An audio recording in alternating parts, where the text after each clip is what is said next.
ဖိုးပိန်ဆိုတဲ့ကောင်လေးကနာမည်ကျော်ပုဂ္ဂိုလ်ကြီးတွေကိုမှအားကျတတ်တဲ့ကျောင်းသားလေးတစ်ယောက်ပါဖေးကိုယ်တိုင်ကလည်းအရင်ကနာမည်ကျော်စာရေးဆရာတစ်ယောက်ဖြစ်ပါတယ်။အကြောင်းသူကိုယ်တိုင်လည်းကြီးမန်းကြကြီးထားပြီးနာမည်ကြီးတက္ကသိုလ်တစ်ခုကိုတောက်လျှောက်လိုက်တာချက်ချင်းဆိုသလိုပဲအငင်းခံရတယ်။အချိန်မှာပဲဖိုးပိန်ရဲ့အတန်းမို့တူရောက်ရှိလာပြီးဖိုးပိန်ကိုလာလောင်ပြတယ်။အကြောင်းကတော့ညကြရင်စော်နဲ့ဒေးဆရာရှိလို့သူညမဝန်ငယ်ကိုကောက်ပွဲလိုက်ဖို့ပြီးဖို့တဲ့ဖိုးပိန်ကိုလာအကူအညီတောင်းတာပါ။ဒီတော့ဖိုးပိန်ကလည်းရင်မီးစုံထဲမှာလေထီးမကုန်ရဘူးဆိုရင်တော့မကြော်ပေးဘူးလို့အပြစ်ပြောခဲ့လိုက်ပြီးဒီလိုနဲ့ရင်မီးစုံတဲ့သဘောတူညီမှုရရှိသွားခဲ့ပြီးဖိုးပိန်လည်းညမဝန်ဝဲပြီးသူကကဲဆိုသူကိုသွားကြိုရတယ်။ကမလေးကခဆူလေးဆိုတော့မိဘတွေကလည်းသိမနိုင်ချင်ပါဘူး။လိုင်အောင်တော်လည်းကြောင်းကောက်ပဲမတော်ပဲကော်ဖီဆိုင်တစ်ခုမှထားခဲ့ပြီးနောက်3နာရီနေမှလာကြိုဖို့ပြောပြန်တယ်။ဒါကိုဖိုးပိန်ကပေးထားတဲ့တာဝန်ကိုကြည်ပြောင်းအောင်လုပ်ရမယ်ဆိုပြီးကြောင်းကိုအတင်းဆွဲခေါ်သွားလိုက်။ကြောင်းတော်လည်းကာပဲမှာဖိုးပိန်ကပဲအရင်ဆုံးတစ်ခွက်လောက်ဆက်ဆွဲပြတယ်။အချိန်မှာပဲဖိုးပိန်ကကဲတို့ကြောင်းကအလန်းလေးစိတ်ဆိုသူကိုသဘောကျမိသွားတယ်။ဒါကိုရင်းမိတဲ့စိတ်ကလည်းဖိုးစင်စီမှာဟီလာမြောင်ပေးရင်းနဲ့ကြောင်းတော်လာနိုင်ပြလိုက်ပြီးကဲကလည်းဒါမျိုးကိုအကျော်မခံနိုင်လို့ဖိုးပိန်ကိုကား6စီးနဲ့သူ့ရဲ့ဘောစီရေးစားလေးဆိုပြီးပိတ်ကြွားပြလိုက်တယ်။ဖိုးပိန်ကလည်းသူ့ကိုယ်သူမျက်နှာမမှန်သိရင်ပြန်မကြိုက်မှဆိုလို့ဒီတိုင်းလေးပဲညင်နေလိုက်ရတယ်။အဲတော့ကဲကလည်းဖိုးပိန်ရဲ့ဝန်ဆောင်မှုတွေကိုသဘောကျကြောင်းနဲ့နောက်လဲဒါမျိုးလှုပ်ရှားဖို့အကြံပေးလိုက်။ဒါပြင်ကဲရဲ့ဖာသားကြီးကလည်းသူ့သမီးကိုတလောက်ကြအောင်ထိုင်နေသူတစ်ခါမှမတွေ့ဘူးလို့ဆိုပြီးပေါက်စုတွေပါချလိုက်ပြီး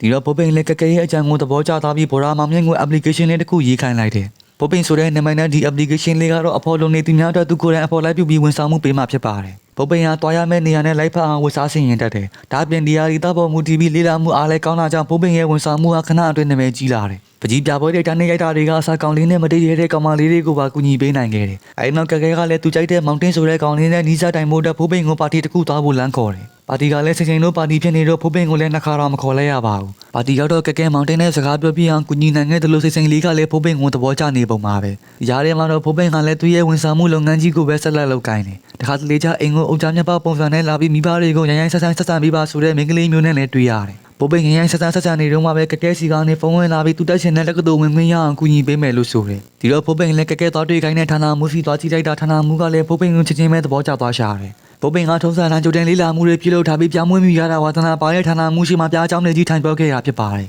။ဒီလိုနဲ့ကဲကလည်းမောင်တင်းနဲ့ဒိတ်ထားတဲ့နေလေးကိုရောက်ရှိလာခဲ့ပြီးကဲလည်းအစကားမောင်တင်းကိုသဘောကျပါတယ်။ဒါပေမဲ့စကားပြောကြည့်လိုက်မှပဲလမ်းဘေးမှာသူမကြိုက်တတ်တဲ့ကြောင်တောင်ပုံနေဆွဲတဲ့ကောင်မှန်းသိလိုက်ရတယ်။ဒါပေမဲ့လည်းရုပ်ကချုံနေပြန်တော့ကဲလည်းတီးခံလိုက်ပါတယ်။ဒီလိုနဲ့ပဲဖိုးပိန်နဲ့ကဲတို့ပါတီတစ်ခုမှလူတီးရှင်ကြားလမ်းခွဲပြရမယ့်နေ့ကိုရောက်လာခဲ့ပြီးစီစဉ်ထားတဲ့အတိုင်းပဲဖိုးပိန်ကလည်းကဲကိုမောင်တင်းနဲ့ပေါက်ပြန်နေဆိုပြီးဝင်ရောက်ဆွဆွဲတယ်။ဖိုးပိန်တအားသေးဆောင်ကောင်းလန်းတော့ကဲကလည်းစံညောနဲ့မပါတဲ့လဝါတစ်ချက်ပါကျွေးလိုက်မိတယ်။ဒါပေမဲ့လည်းအစီအစဉ်အတိုင်းပဲကဲကိုမောင်တင်းကလာချော်ပြီးတော့ဖိုးပိန်ကတော့စိတ်ကလာချော်တယ်။စကားတွေအများကြီးမပြောချင်တဲ့ဖိုးပိန်ကလည်းလာချော်တဲ့စိတ်ကိုရှာချုံးနဲ့ကောက်ထိုးပြစ်လိုက်ပြီးနောက်နေ့အလုပ်ကိုရောက်တော့တငယ်ချင်းဖြစ်တဲ့မောင်မြင့်ကသူ့ကိုအဖမလို့လို့စိတ်တွေဆိုပြီးအလုပ်ဆိုင်မှာပြောင်းသွားတယ်။တနေ့ကျတော့ဖိုးပိန်ကမုန်းဆုံးလာမကြသေးတဲ့အဖွားတယောက်ကိုဝန်ဆောင်မှုတွေပေးရတယ်။ကျန်တဲ့မှာလမ်းတူလျှောက်ပြီးစကားပြောရုံပဲဆိုပေမဲ့အဖွားကအချင်းချောင်းတရားတွေဟောလိုက်တာဖိုးပိန်လည်းကျွတ်တမ်းမှဝင်ကျင်သွားတယ်။ဒီလိုနဲ့ကျောင်းတော်ဆုံးလေးကိုရောက်တော့မိတ်ကပ်တင်တန်းဝင်နဲ့ပြင်ဆင်ထားတဲ့တထေးသမီးလေးစိတ်ကိုသွားကြိုရတယ်။ဖိုးပိန်လည်းစိတ်နဲ့တရင်နဲ့မှအဖွားကြီးဟောတဲ့တရားတွေလိုပဲစိတ်နဲ့သူ့ရဲ့ဂျာမကွန်နက်ရှင်သိမ့်မမိဘူးဆိုတာကိုသိလိုက်ရတယ်။ပါတီကိုရောက်တော့ကဲကလည်းမောင်တင်းနဲ့အတူရှိမနေပဲတယောက်တည်းပဲဆွဲနေတာကိုတွေ့ရတယ်။အချိန်မှာဖိုးပိန်ဝန်ဆောင်မှုပေးလိုက်လို့ကြီးစားရသွားတဲ့ကောင်မလေးတယောက်ကဖိုးပိန်ကိုကျေးဇူးတင်စကားတွေပါလာပြောတယ်။ဖိုးပိန်လည်းနောက်ဆုံးဘူးပေါ်သလိုပေါ်သွားပြီးမို့လို့စိတ်ကိုအလောက်ကိုင်းနဲ့ပတ်သက်ပြီးအကုန်လုံးမှန်တိုင်းပြောလိုက်ရပြီ။